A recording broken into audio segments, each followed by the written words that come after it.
Hello, my name's Sarah. I'm a Django Fellow. I've been in that role since I think April last year or something.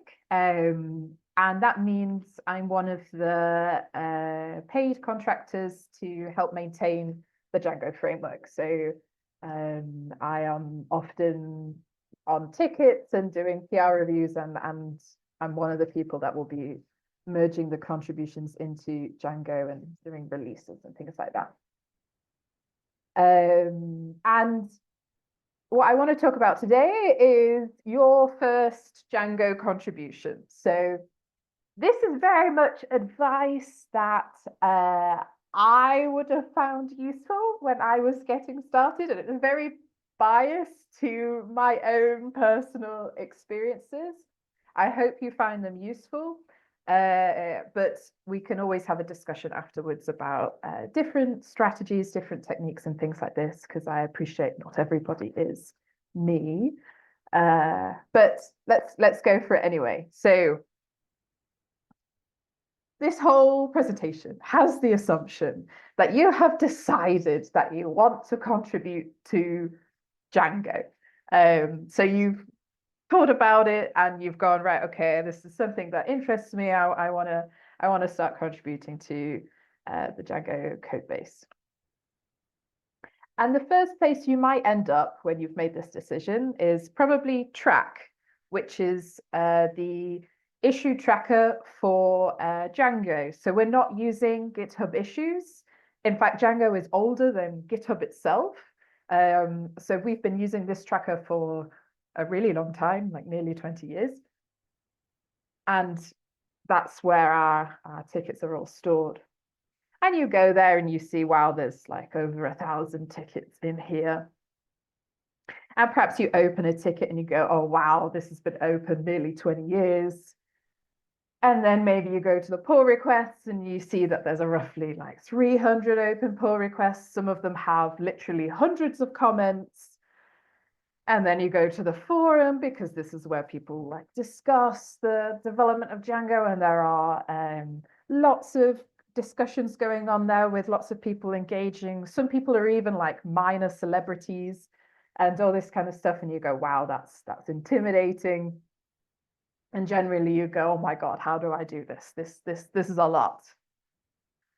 And I was like this as well when I first started. My very first comment in Track was, I was wondering if this is being worked on, or if I could try to pick it up.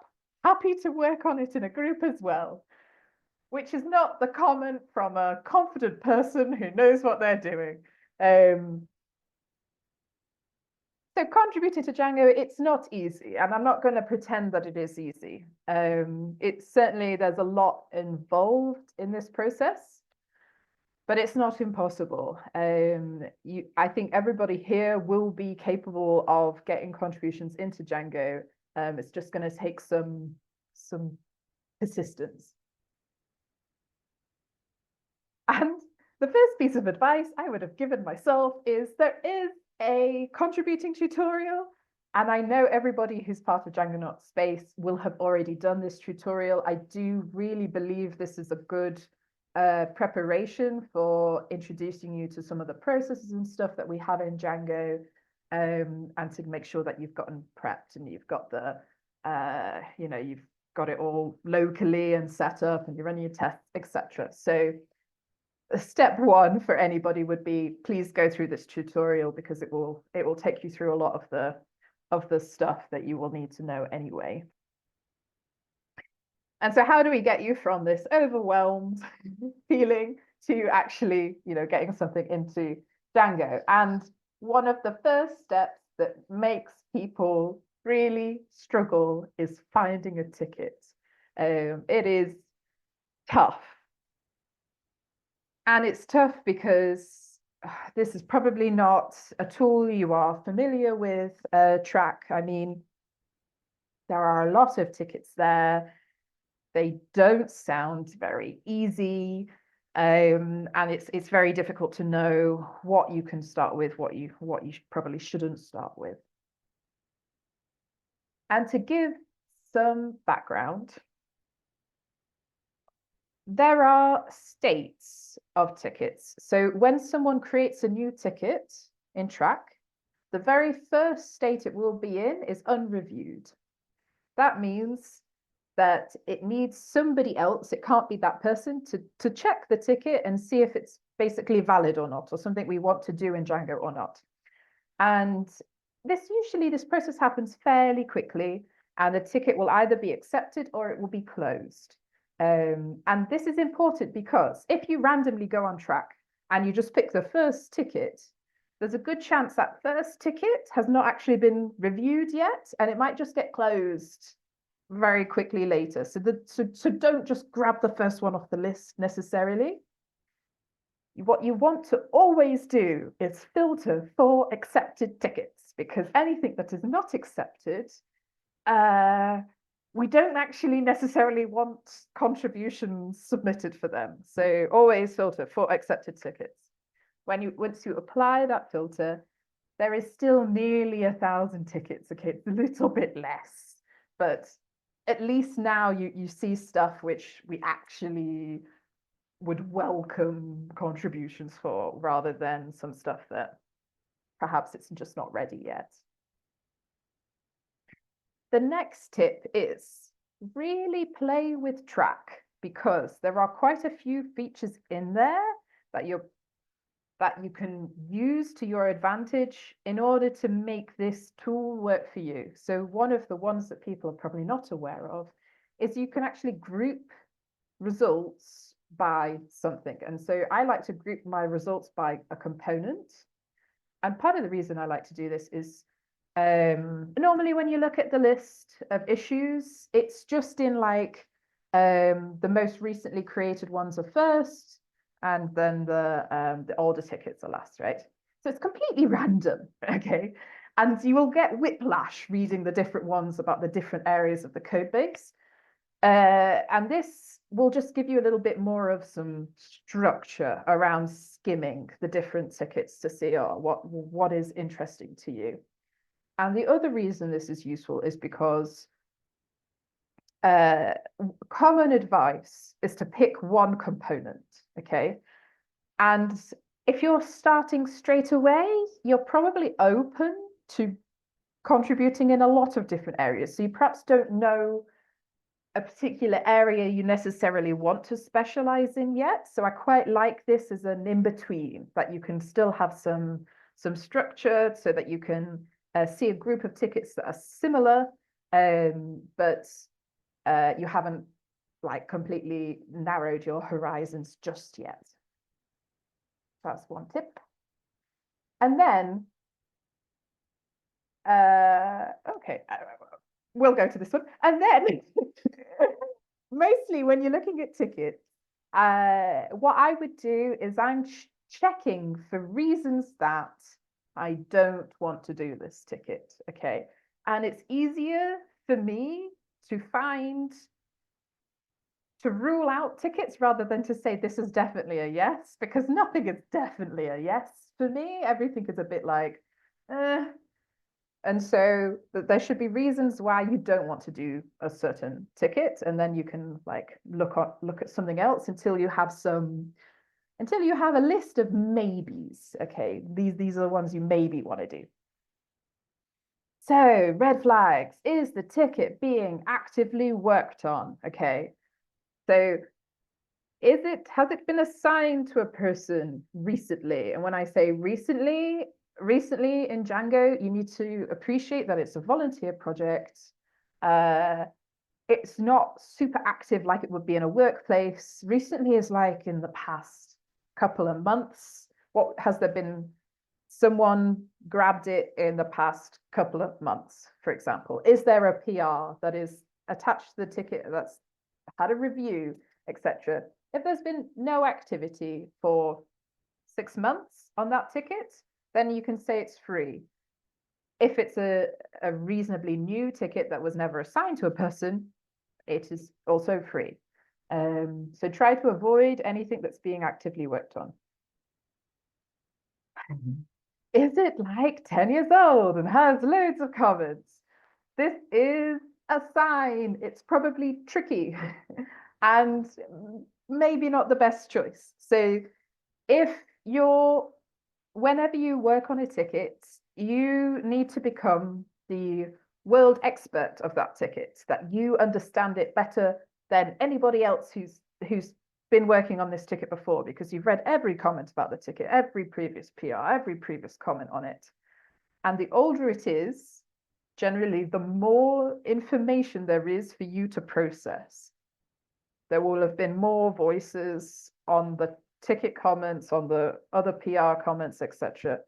And so I recommend like a bit of a sweet spot of something that is perhaps a couple of years old, but not a decade, for example.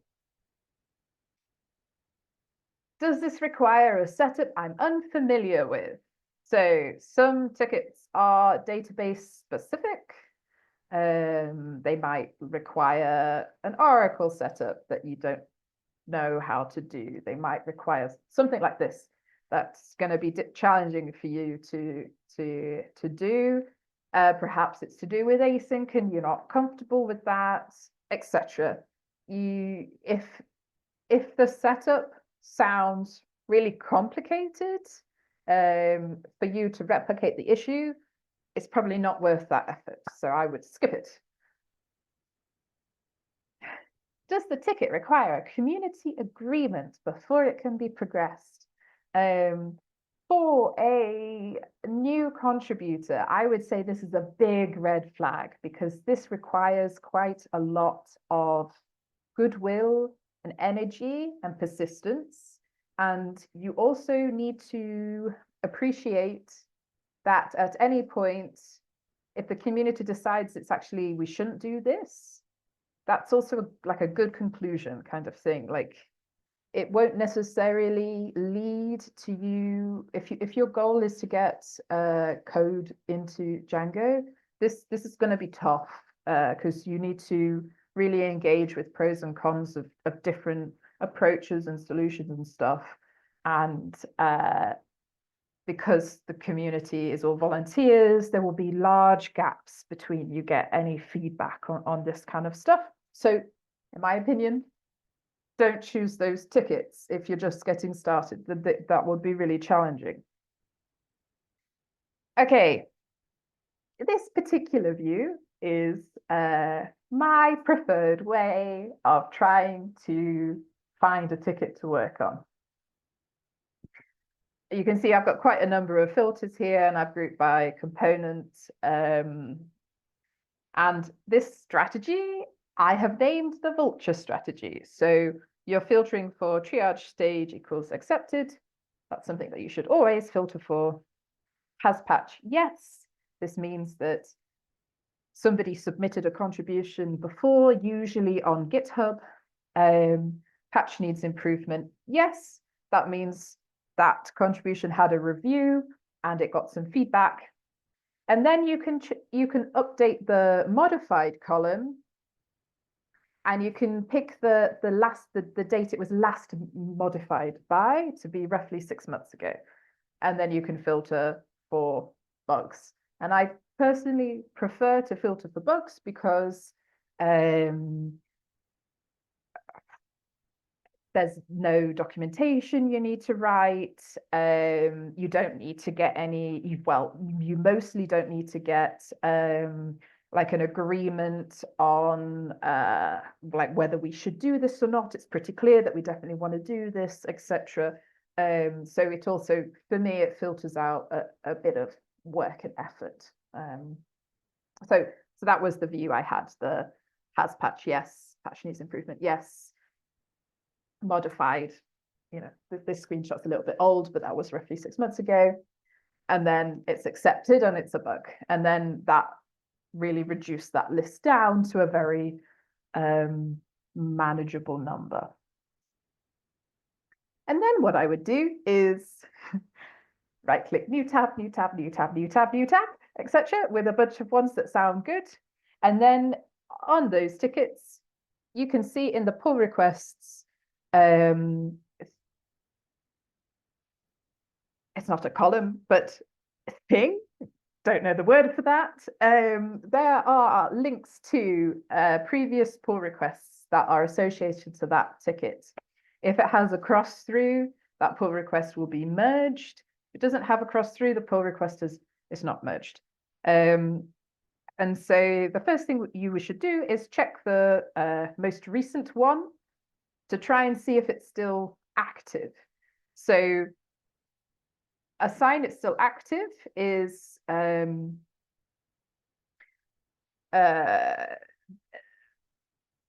person has not submitted new code since they last got a review. So we are in this filter that I did. It's already, the ticket hasn't updated for a long time, and that's clear. But what could have happened is perhaps the person pushed up changes, but they forgot to update the ticket status, that it needs another review. And if you spot this, then what you should do is update the ticket status for them so that this then goes in the review queue, but it's also an indication that you shouldn't do it. But I'm going to assume that, you know, they haven't done anything. It's been roughly 6 months. You can be like, or longer, and you can be like, okay, it's quite likely that life has gotten in the way here. And you can look at those pull requests and that recent feedback and go, okay, do I understand what the next steps are here? Is this something that I could perhaps do? Okay, key piece of advice, you can always change your mind, okay? And I recommend this thoroughly because if you start working on something and you get stuck and you've persisted with that for quite a while, unfortunately, we don't actually have that much capacity in this community to have volunteers ready to kind of help you get unstuck. I actually feel like you should put that down for another day and try another one, because it's quite likely that you will find that something else suits you better and that perhaps this isn't something that you're ready for right now. And if you ask for help, you can do that, but bear in mind that you might not get help for weeks or ever. It's very possible. So don't have that as your main strategy. Just always bear in mind that there are other tickets out there. There is like, what, 1,000 to choose from. You can pick another one and be willing to pick another one. That first comment on that ticket that I put, that was not the first ticket I did. I did also try that and went, I don't know how to do this. And I did something else. Okay, next step. You've picked your ticket or you've picked something that you feel fairly confident that you can give a decent bash at it. You're now working on the contribution. Okay, it's a bit scary, but you could do this. So where to start? Sometimes I get this question, how do I start with this ticket? That's part of the reason why I encourage the vulture method, because you at least have concrete examples of how previous people have approached the same problem before, and they have been given concrete feedback on that approach. So that will already give you a good starting point and hopefully next steps. Assuming that you are working on a bug, but even not, if you're working on a new feature also, you need to be able to replicate the issue. You need to test the issue. You should have a test project, okay? It's so valuable to have, to be working on it in a realistic scenario rather than just relying on the test suite. So make sure you've set up that test project and that you are able to replicate the issue that you're working on. Write a regression test. This is the, if you're lucky, there will already be a test in the previous PR. Sometimes there are some tests in the comments, etc. And if not, that's your first job. You're gonna have to have, assuming it's a bug, a test that was failing before that you want to be passing after you've changed it. Okay, learn from the history. Django has a really strong Git history.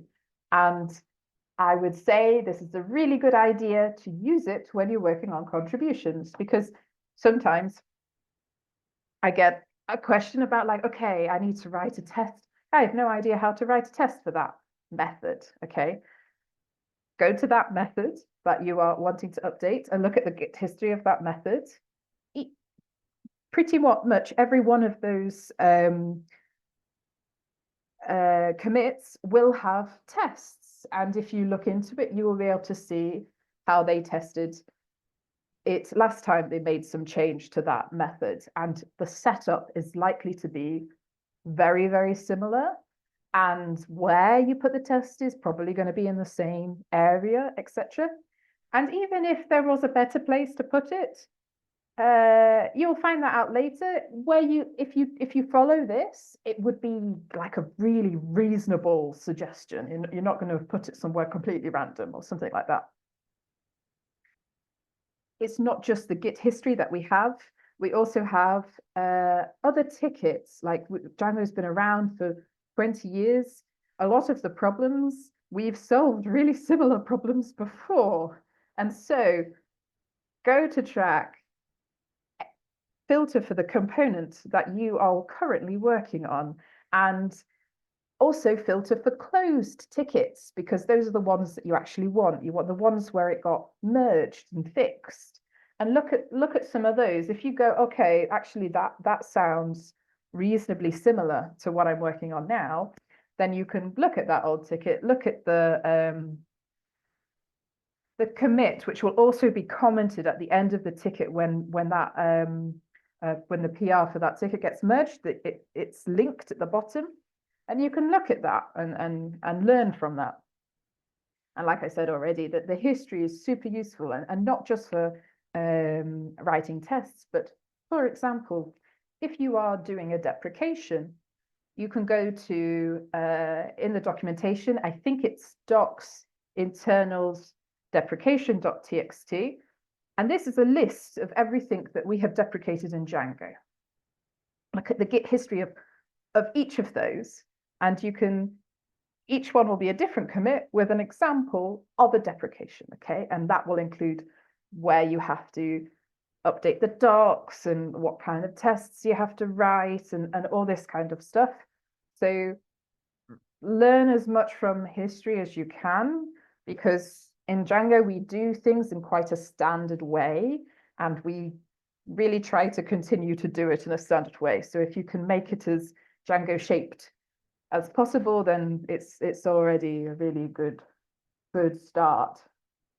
Tests are your friends, and 100%. Once you've got your regression test and you're working on this bug fix, the first thing you're going to try and do is to get that test passing. The next thing you're going to try and do is run the test probably just for that module, so you don't have to run the full test suite. But if you're running, if you're updating something when the test is in admin views, just run the tests for admin views, because it's quite likely that you might have fixed your issue but created issues elsewhere in really similar spots.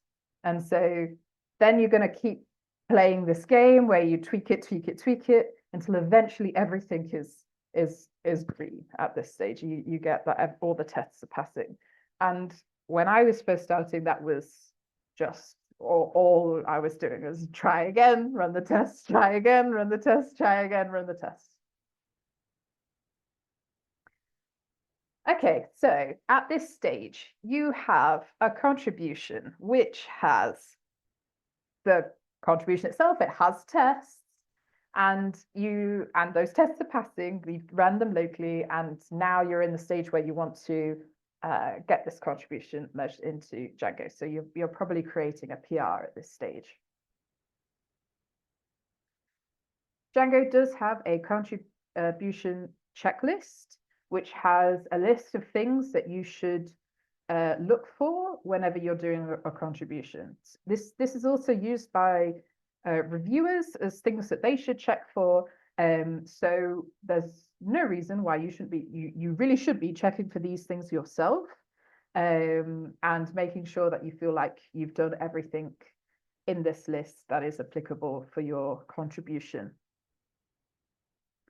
Another thing that I really recommend people do is look at other people's pull requests and look at the comments that are happening on other people's pull requests, because it is quite likely that there will be some things that are fairly standard comments that happen again and again that may not be documented in a bullet point. So one such example is probably that in Django, we don't want you to make the git diff, the contribution, bigger than it needs to be. So if you've added loads of new lines to space out this method, or you updated a line in a JavaScript file, but you've re-indented the whole file or something, you will be asked to revert that, because we want to keep the fix as tight as possible to that fix. And so it hasn't got anything unnecessary that is included within the commit that fixes that ticket. And you probably wouldn't know that unless you either got that comment on your PR or you saw that on other people's PRs. And it's a really good idea to polish your contribution as much as possible, learning from other people, because it might take a while to get a review. Okay. So you have followed the contributing docs to the best of your ability. So that's got the style guide, that's got the contribution checklist. The CI is green, okay, all the tests are passing. If they're not, you need to investigate them and push up changes, etc.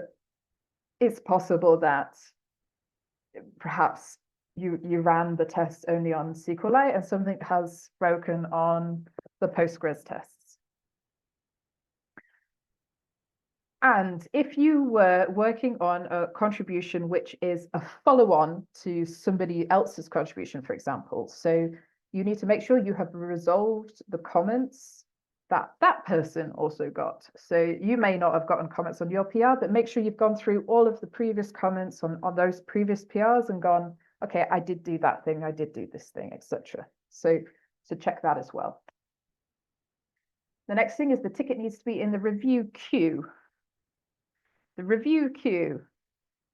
The easiest way to find it, in my opinion, is if you go to track, there is a link to reports. If you click reports, within there is a link to patches that need review. It's called something like that. And this is a filter for has patch yes, needs documentation no, needs test no, patch needs improvement no, and the ticket is accepted. And that will give you a list of all of the tickets which have pull requests which currently need a review right now. And you want to see that your ticket is appearing in this list. And if it is in that list, it will be reviewed eventually. We don't have that many people giving reviews compared to the number of people who are creating pull requests to Django. And the people who are giving reviews, it is quite likely that they are either a fellow, in which case reviews are like a small proportion of the job, and they're actually considered one of the least important parts of the job, because we have security releases and fixes, we have other things which have been deemed a higher priority. And then if they're not a fellow, then they're a volunteer, and so they are not paid to do this. They are doing this in their spare time, and they might have given you a review recently, but it doesn't mean that they will be able to give you a review in 2 days' time when you pushed up updates. You might need to wait again until they have some time in their their free time to give you feedback again. But if it's in the queue, it will get reviewed at some point. It's on the community to review that pull request. You get a review, okay, and you probably get a whole bunch of comments.